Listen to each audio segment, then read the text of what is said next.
Okay, carrying on from where I left off about the NSC-68. Now, the background to the NSC-68 came about as a result of all the events that took place for the communists. That they got the atomic bomb in 1949, China became communist in 1949, now there's a fellow ally.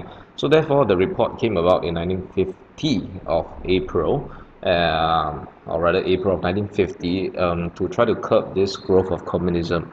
And the recommendations and the plans that were being put into place, if you can look at your textbook, give me a minute. It is found in your textbook on page 45. Okay, actually it's part of 2.1, but they didn't mention it in 2.1, so I'm just going to talk about it here.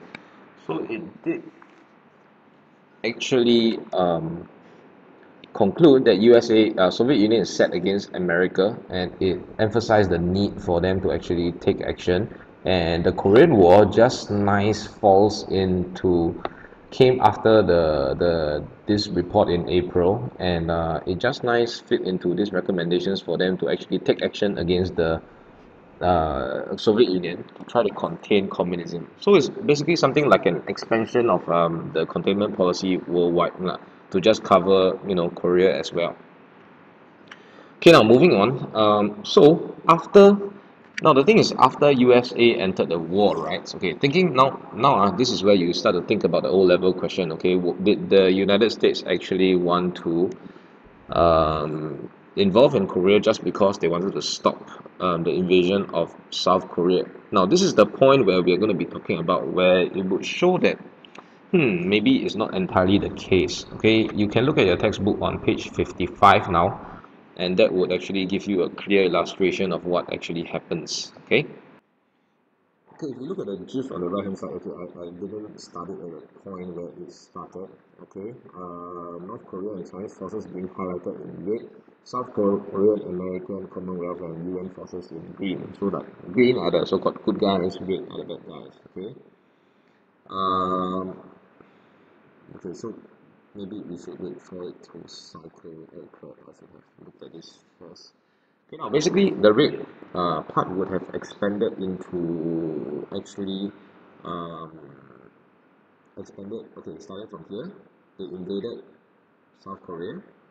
Okay, and then the American forces fought back, and they actually went all the way up to near where China was. This border here, okay, this is China. So just now for one brief moment, if you saw, right, the green colors went all the way top to China there.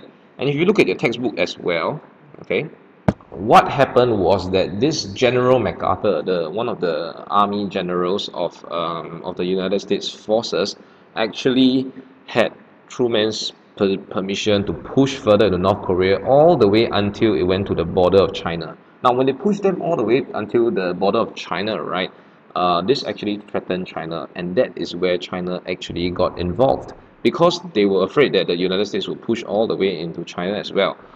Now, when they pushed further into North Korea, what MacArthur had, okay, the permission was to actually push further into North Korea, but he didn't have the instructions to actually advance all the way to this place called the Yalu River, not yellow, Yalu River. And he ignored the instructions of Truman and went all the way to the Yalu River, and that's where the Chinese forces responded, and they start to repel the UN forces all the way back again to the 38th parallel.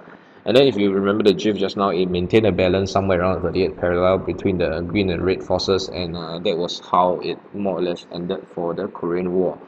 So this MacArthur guy, he is quite a big shot actually. If you look at his history, right, he was involved in World War II as well, and he was involved in Philippines to some extent. But basically, he's quite a, how do I put this, an arrogant guy lah. And he thought that he was right in doing this, and he defied the instructions of his president to actually do that.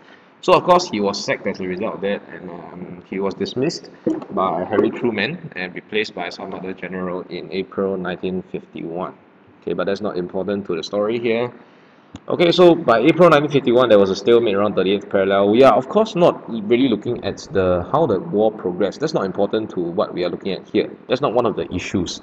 Okay, but just to complete the story here, so by April 1951, there was a stalemate around the 38th parallel, and both Kim and Ri wanted to continue fighting to unify Korea. And so the superpowers were keen to bring about an end to the Korean War, but without the support of the USA and the Soviet Union, neither side could actually continue to the war. So they were also pressured to take part in the armistice talks as well. Okay, the armistice talks were not easy. Okay, I'm just reading out the slides now. I think you can read for your own. But eventually, they signed it in like July 1953. The armistice is to stop fighting. Okay, so you stop shooting me, I stop shooting you. But like I mentioned before, even up till today, the Korean War is still going on. Technically, they are still at war, but technically the armistice is also in place. Therefore, they having signed the armistice, they are not going to actually start shooting each other. But of course, according to history, we know that this actually doesn't really matter at all. Look at how Hitler broke the Treaty of Versailles. So if any time that they do want to end the armistice today, North and South Korea can actually start shooting each other and get the war started once again. Okay, so yeah, turning again back to the question, okay, you can think about it, and if USA was really actually involved in the Korean War to stop the invasion of South Korea, it the question is phrased in such a way that it says it is to stop invasion of South Korea. So once they have stopped the invasion of South Korea by pushing back the North Korean forces, by right they would have actually stopped completely, right? But we know that that's not the case, and you would need to bring in the other factors about Soviet Union's communist influence and the NSC 68 and stuff like this as well to try to answer this question. Okay, it is a relatively straightforward question, but the challenge here that you need to do now is to organize the factors. Okay, this is, I think, something that will be very difficult. Okay, you all are very used to my notes in being presented in that particular manner, but when it comes to dealing with different issues in the SEQs, that is where you're going to face the challenge in trying to organize these factors, or organize the information into different factors, and using these different factors to actually answer the question properly. So think about this. We will work on some SEQs in class. Doesn't mean to say that this came out in the year 2014. It wouldn't come out again in 2015. So we have to be prepared for everything and all. Of course, I'm planning to recycle whatever that I'm recording now for my future students. So if you are a future student listening to this, we would of course look at the present papers that are more relevant to you as well. Okay, so I will end this part here. The next one we are going to move on to would be, sorry, here. Okay, how did the Korean War impact the development of the Cold War? Okay, and that will conclude this, actually the last part of this chapter, and we'll be done with that.